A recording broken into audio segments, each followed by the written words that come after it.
Charles Starkweather was born in Lincoln, Nebraska as the third of Guy and Helen Starkweather's 7 children. His journey took a dark turn, evolving from a well-behaved youth into an outright menace. Even his own family grew apprehensive due to his frequent violent outbursts. At the age of 18, Starkweather crossed paths with Carol Ann Fugate, a 13-year-old, and their romantic involvement swiftly ensued. Starkweather abandoned his education, leaving high school during his senior year to take up employment at a local newspaper. This allowed him to be close to Fugate's school, permitting daily visits, as he also undertook the role of her driving instructor. However, an incident occurred when Fugate, under Starkweather's tutelage, crashed a car owned by Starkweather's father. This led to Starkweather's expulsion from his family's residence.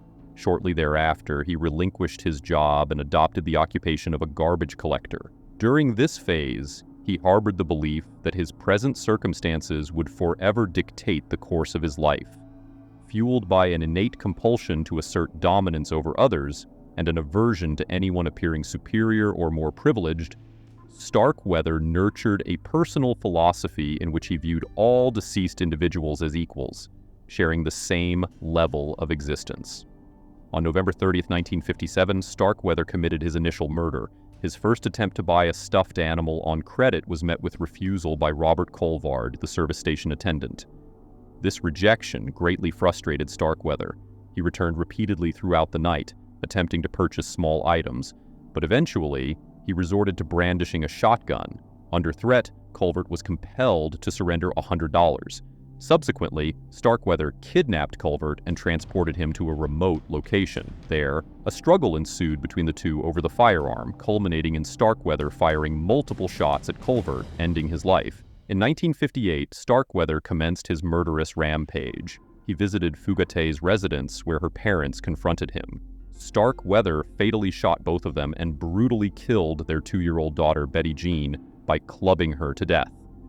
According to Fugate, upon her arrival, Starkweather informed her that her parents were being held hostage. He claimed that her family's safety depended on her cooperation, which she reluctantly provided in the following days. Starkweather and Fugate proceeded to August Maya's farmhouse, a 70-year-old family friend of Fugate's. Starkweather discharged the shotgun, instantly ending Maya's life with a fatal shot to the head. Swiftly, the couple fled the scene, only to find themselves stuck in a ditch with their car. 2 teenagers offered them a ride, but Starkweather coerced them to drive back to an abandoned storm cellar. He lethally shot one of the teenagers in the back of the head and attempted to assault the other.